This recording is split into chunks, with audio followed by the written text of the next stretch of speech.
Fala, jovens! O primeiro convidado do ano do canal para a gente começar 2021 com tudo é o professor Felipe Pontes. Ele é PhD em Ciências Contábeis, professor, gestor e investidor, além de diretor da área educacional e de pesquisa do Traders Club. Putz, primeiro do ano é moral, hein? Então, ninguém melhor do que ele para ensinar como começar a análise de uma ação do Total Zero. Sem mais delongas, aproveita para se inscrever no canal enquanto roda a vinheta.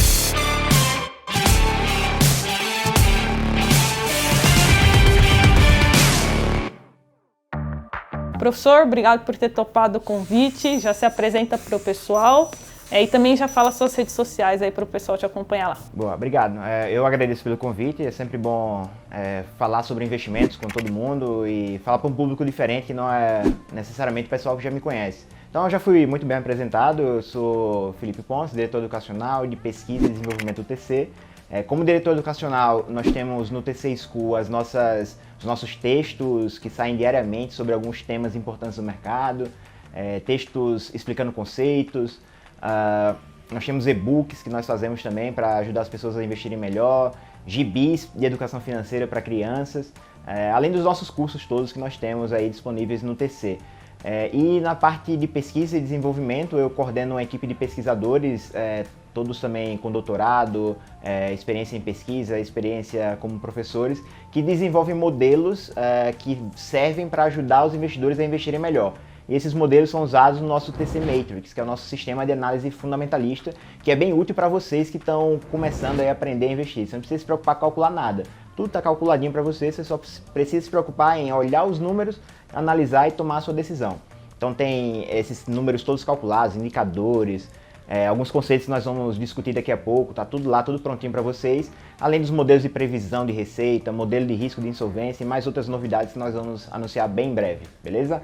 E aí, quem quiser me seguir, @FelipePontesPB, estou lá no Instagram, beleza? Então, é isso, vamos nessa. E quem quiser assinar o TC, eu vou deixar um link aqui na descrição, 20% de desconto com o cupom dos Jovens na Bolsa, então depois dá uma olhada lá. Então vamos lá. Quando eu comecei a investir em 2017, eu fiquei muito perdida como começar a analisar uma ação, porque você digita lá no Google, como analisar uma ação, vai aparecer vídeos de múltiplos, indicadores, avaliação relativa, comparação de pares, e eu acredito que essa não seja a forma certa, né, de você começar ali para você construir uma boa base. Então hoje a gente vai falar sobre uns princípios básicos de contabilidade para a gente começar a entender como funciona uma empresa. Então a gente vai fazer uma série de vídeos para o canal para a gente falar sobre o DRE, fluxo de caixa e o balanço patrimonial. Então nesse vídeo de hoje o professor vai explicar tudo sobre o DRE.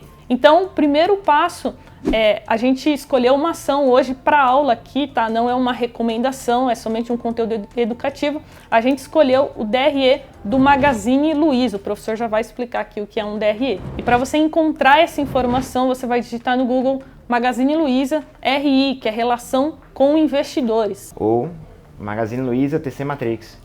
Boa!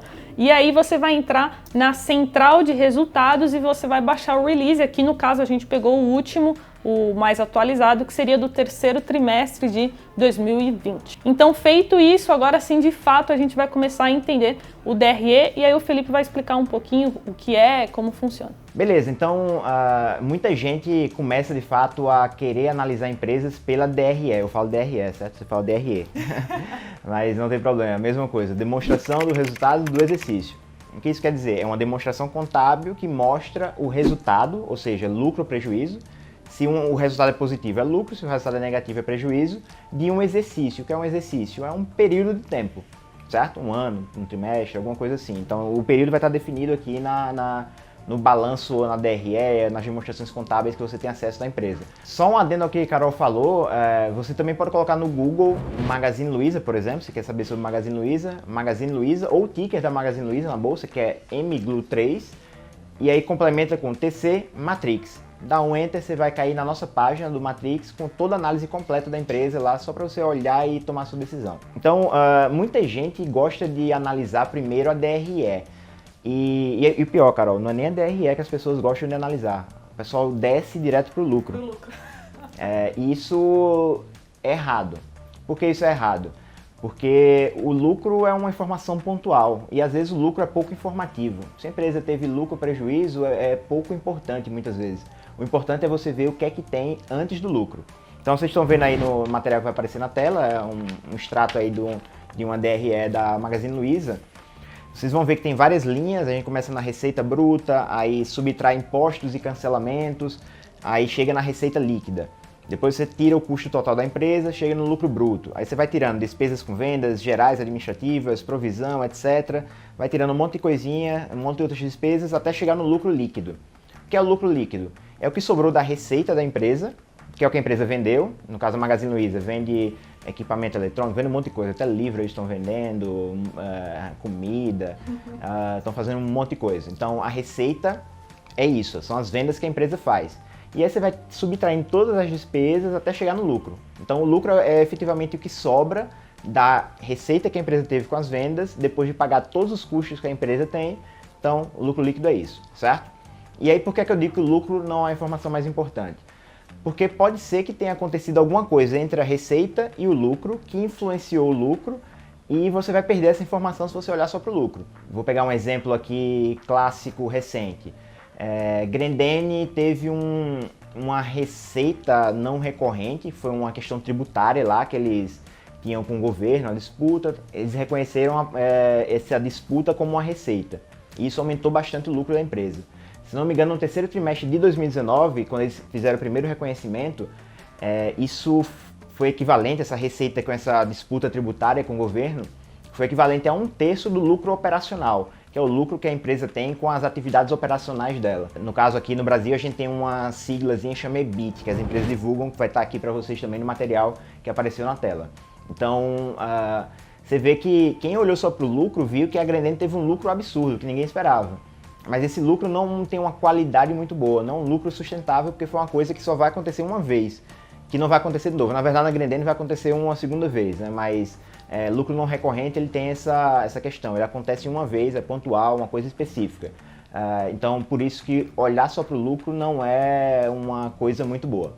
Então, professor, para a gente começar, a gente vai ver cada linha aqui para o pessoal entender, e é importante falar que a gente está no anexo 1, porque a gente também tem o DRE ajustado, né?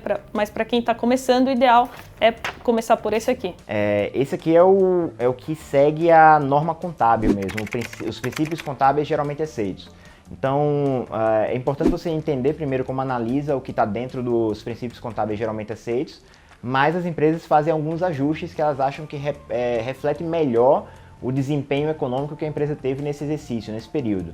Mas aí você precisaria entender os ajustes, por que foi feito, então por isso que a gente não vai focar aqui nessa parte ajustada. Vamos focar no básico primeiro, e aí à medida que você vai aprendendo também a questionar os ajustes. Então vamos lá, primeira linha, receita bruta.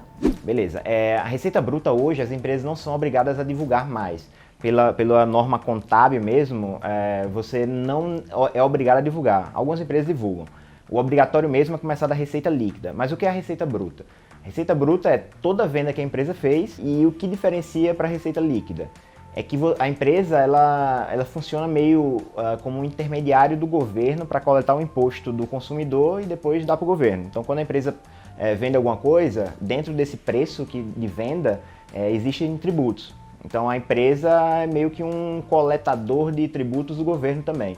Então, a receita bruta, ela tem receita própria da empresa, mais tributos, certo? Então, para chegar na receita líquida, você tem que subtrair algumas coisas. E dentre essas coisas tem, no caso da Magazine Luiza, eles estão subtraindo aí os tributos, impostos e cancelamentos. As vendas canceladas são subtraídas, os tributos são subtraídos à receita bruta, e aí você chega na receita líquida, que é o que mais importa pra gente. É importante falar também que está entre parênteses, né? Porque é um dinheiro que saiu, né? Negativo. Esse é um padrão contábil que a gente usa. Não existe uma norma exatamente sobre isso, mas quando vocês virem contabilidade, os números em parênteses, é um número negativo. O número entre parênteses é um número negativo, que é uma despesa nesse caso. E agora vamos aqui então para o nosso segundo checkpoint, depois da receita líquida, que seria o lucro bruto. Beleza, eu expliquei o conceito de receita bruta, as subtrações, né, que a gente faz na receita bruta, chega na receita líquida, e aí o próximo número que é bem importante que os investidores gostam de olhar é o lucro bruto. Então, o que é o lucro bruto? É o lucro que você vai usar da empresa para pagar as despesas gerais que ela tem. E aí como é que eu chego nele? Então, paramos na receita líquida, eu tenho que subtrair alguns custos para chegar no lucro bruto. Quais são esses custos? No caso do Magazine Luiza, o que é que ela faz? Ela vende equipamentos eletrônicos e mais um monte de coisa. Então, é o custo dessas mercadorias que a Magazine Luiza vende, o que eles chamaram aí de custo total. Beleza? Empresas de varejo, a gente costuma chamar isso de CMV, custo das mercadorias vendidas. Empresas de indústria, industriais, a gente chama de custo dos produtos vendidos, CPV.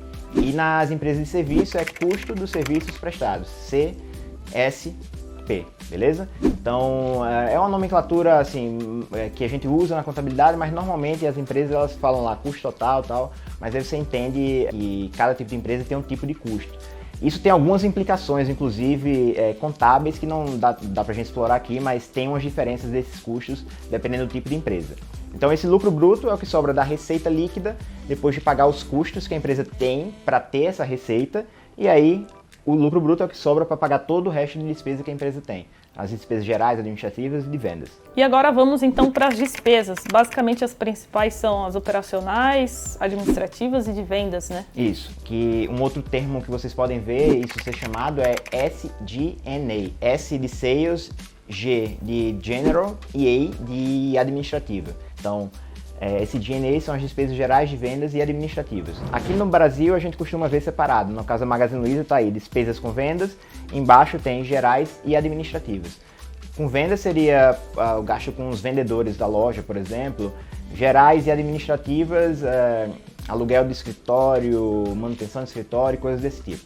Um ponto importante aqui. É muito importante vocês verem a evolução dessas despesas. Porque às vezes a empresa está crescendo muito receita, aí você vê, putz, essa empresa está crescendo muito, empresa muito boa, mas aí a despesa, essas despesas aí, gerais e vendas e administrativas, estão crescendo mais que a receita. Então no final das contas a empresa está tendo menos lucro. Um outro detalhe importante também, mais uma vez, desculpa, que eu vou lembrando aos poucos, esse tipo de problema, às vezes não é um problema, certo? Empresas que estão num estágio de crescimento muito acelerado, elas vão acelerar o crescimento das receitas, a receita vai crescer muito, mas muito provavelmente o crescimento das despesas não vai acompanhar inicialmente o crescimento das receitas, porque a empresa ainda está no estágio muito inicial do ciclo de vida, então ela está gastando muito com esse tipo de despesa, para no futuro isso ter uma implicação no crescimento das receitas, certo? Então, às vezes não é um problema você ter um crescimento de despesa maior do que de receita. Você tem que avaliar caso a caso para ver se isso é legal ou não.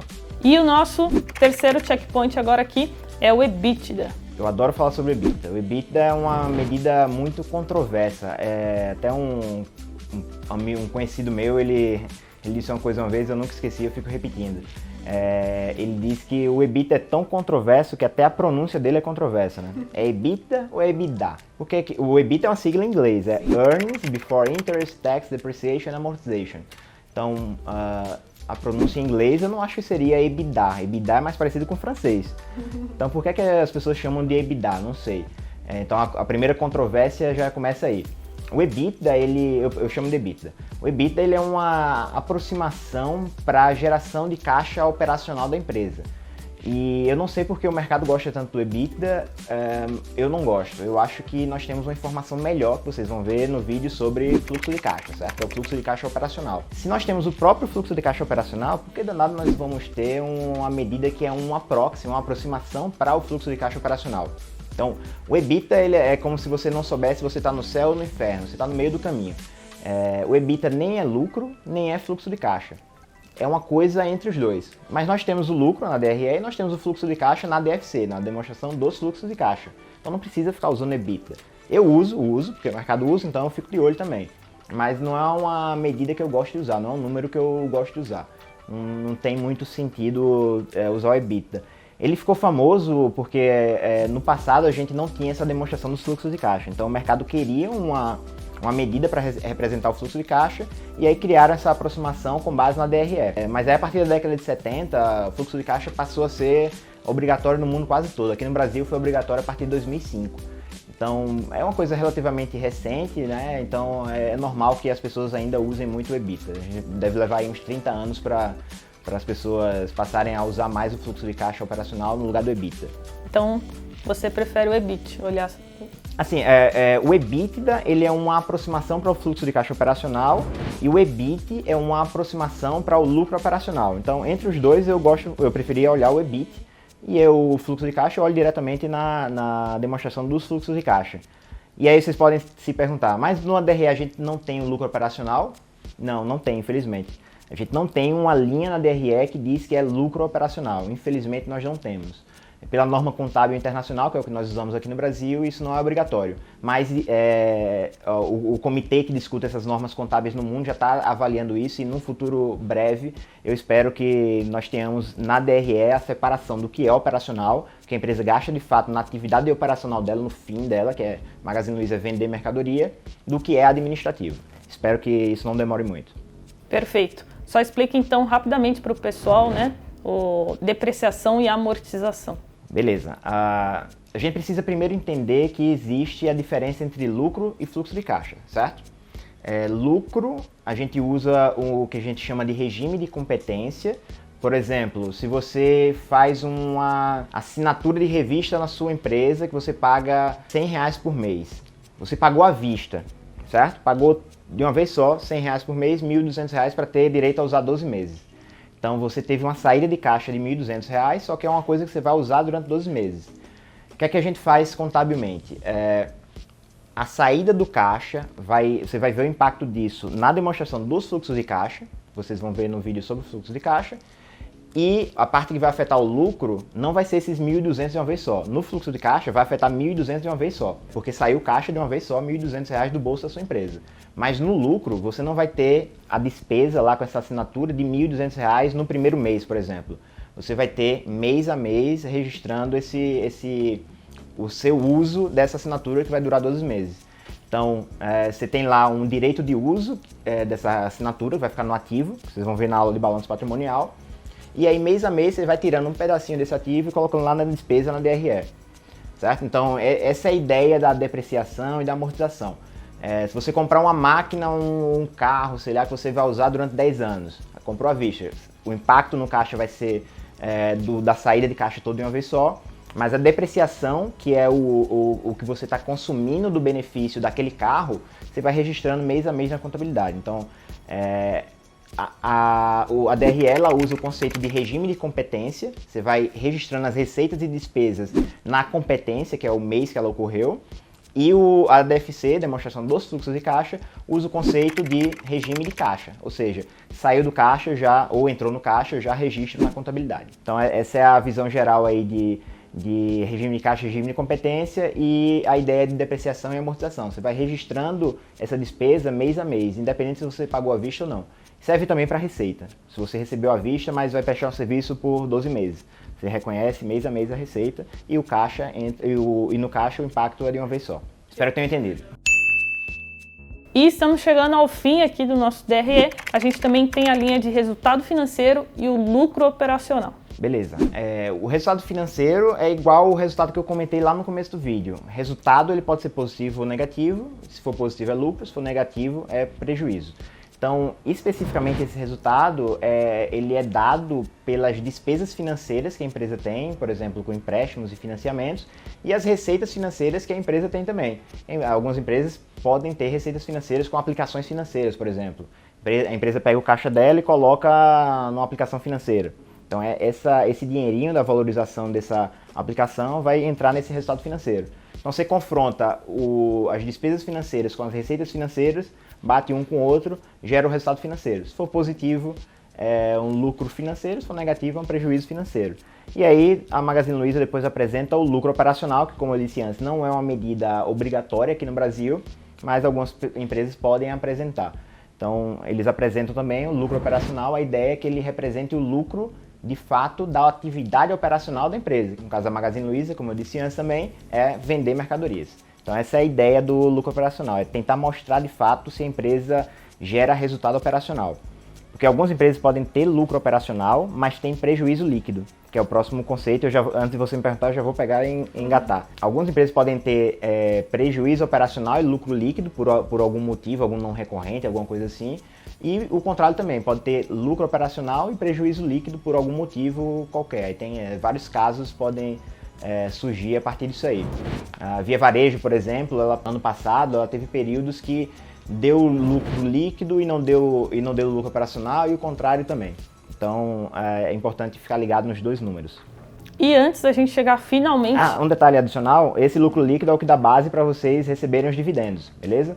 Esse lucro líquido, a empresa, uma parte vai reinvestir nela, outra parte ela vai distribuir para os acionistas como dividendos, como lucro para você como acionista. Você tem ação, você recebe um pouquinho desse dividendo, que você pode gastar ou pode reinvestir, que eu acho que é a melhor coisa aí para quem está formando patrimônio. E a penúltima linha, né, não tem como a gente fugir do imposto, é o imposto de renda e as contribuições sociais. Entre esse último lucro deles, que pela norma contábil é o EBIT, o obrigatório, mas a Magazine Luiza também apresenta o lucro operacional. Então, entre esse lucro operacional e lucro líquido, tem mais uma despesa, tem mais uma coisinha, que é imposto de renda e a CSLL, Contribuição Social sobre o Lucro Líquido. Esse é um valor fixo, percentual, né, que a gente aplica sobre o lucro ajustado num livro específico de tributo, que é o livro de apuração do lucro real. E aí a empresa faz os ajustes que tem que fazer, algumas adições, algumas subtrações, para chegar na base de cálculo do lucro e aplicar essa taxa de imposto de renda e CSLL para chegar depois no lucro líquido. No geral, aqui no Brasil, a alíquota marginal do imposto de renda e CSLL é 34% para essas empresas da Bolsa que são grandes e usam lucro real. Mas se vocês olharem direitinho, se fizerem a conta, se vocês pegarem o lucro antes do imposto de renda, o LAIR, que vocês também encontram nessas demonstrações financeiras da Magazine Luiza ou de qualquer outra empresa, se você pegar o imposto de renda e a CSLL, dividir pelo LAIR, que é o lucro antes do imposto de renda, você vai ver que não vai dar 34% na grande maioria das empresas. A empresa como Grendene de novo, pegando a Grendene, se não me engano, a alíquota, a marginal que todo mundo deveria pagar é 34%, mas a Grendene tem vários subsídios do governo para montar fábricas, por exemplo, no interior do Ceará, e eles ganham alguns benefícios para gerar emprego e renda lá. Então, a Grendene, a alíquota efetiva, que é o que eles pagaram efetivamente em imposto de renda, que é essa continha que eu falei, imposto de renda que eles pagaram dividido pelo lucro antes do imposto de renda, a Grendene, se não me engano, dá algo em torno de 3 a 4%. No lugar de eles pagarem 34%, eles pagam 3 a 4%. Por que isso? Porque eles têm todos aqueles incentivos fiscais do governo, tanto federal como estadual, para investir lá no Ceará e em outras localidades que eles têm fábrica também. Então, no final das contas, eles pagam só 3%. Aí vocês falam, pô, então a empresa vai gerar muito lucro, porque está pagando só 3% de imposto e os acionistas vão ganhar um monte de dividendos. Não ocorre exatamente assim, porque dos pontos que tem nesse incentivo que a empresa tem que fazer é investir no local. Então, se a empresa como a Grendene ela não tem mais o que investir, não tem fábrica para construir, ela não pode distribuir dividendos. Esse dinheiro fica reservado lá até que o incentivo acabe e aí eles vão poder distribuir como dividendos. Não tem almoço grátis, né? Não, esse dinheiro não vai, que eles estão deixando de pagar, não vai para o bolso dos acionistas, não. Ou é reinvestido ou vai ficar preso na empresa. Então, para a gente concluir aqui, o professor vai explicar essas linhas, esses números que vocês devem estar confusos aí. Então, o professor vai explicar cada linha para vocês. Na verdade, são essas colunas, né? Isso, eu falei errado. Colunas. Mas vocês entenderam, né? Essas colunas que vocês estão vendo, tem um AV aí, né? AV significa análise vertical. Nós temos também análise horizontal.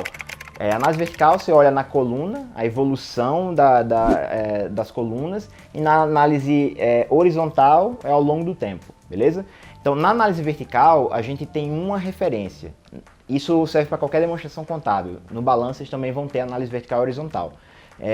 No caso da DRE, a referência é a receita, beleza? Então, a receita líquida, certo? Sempre trabalham com a receita líquida. Na receita líquida, ela vai ser sempre a base. E aí todas as outras contas, elas vão ser um percentual em relação à receita líquida. Então, por exemplo, aqui do custo total. Vocês estão vendo aí que o custo total está ali no terceiro trimestre de 2020, coluna V, custo total, vocês estão vendo que tem menos 73,8%. O que isso quer dizer? Que 78% da receita é o custo total. O custo total representa 73,8% da receita. Então, no final das contas, esse custo das mercadorias vendidas que eu falei para vocês ontem, ele consome 73% 73,8% do que a Magazine Luiza vendeu. Isso é bom ou ruim? Depende. Você tem que analisar, comparar sempre com empresas comparáveis, com os pares, e também ver que setores diferentes têm comportamentos diferentes. Varejo não agrega valor, certo? Varejo não agrega valor. Varejo só pega a mercadoria da indústria e vende para o cliente. É um intermediário, basicamente. Então, eles não agregam valor, logo, o maior custo deles vai ser o das mercadorias vendidas. Na indústria, não. A indústria constrói uma coisa, cria valor. Então, a margem da indústria vai ser uma margem maior. E aí eu já adiantei que isso é uma margem, certo? Que vocês também vão ter mais pra frente um vídeo específico falando sobre os indicadores que a gente pode extrair da DRE. Então, esse indicador que eu falei agora da análise vertical do custo total, a conta você pega o custo total, que é, nesse caso da Magazine Luiza, 6 mil, que na verdade é milhões. Se vocês olharem aqui em cima, tá em milhões, né? Então, quando você vê 6 mil, na verdade é 6 milhões. Então, 6 milhões, 129 mil, dividido pela receita que é líquida, que é de 8.308. Então, divide custo pela receita, você vai chegar nesses 73,8%, que nada mais é do que uma espécie de margem, né? Quanto você tem de gasto com a mercadoria vendida.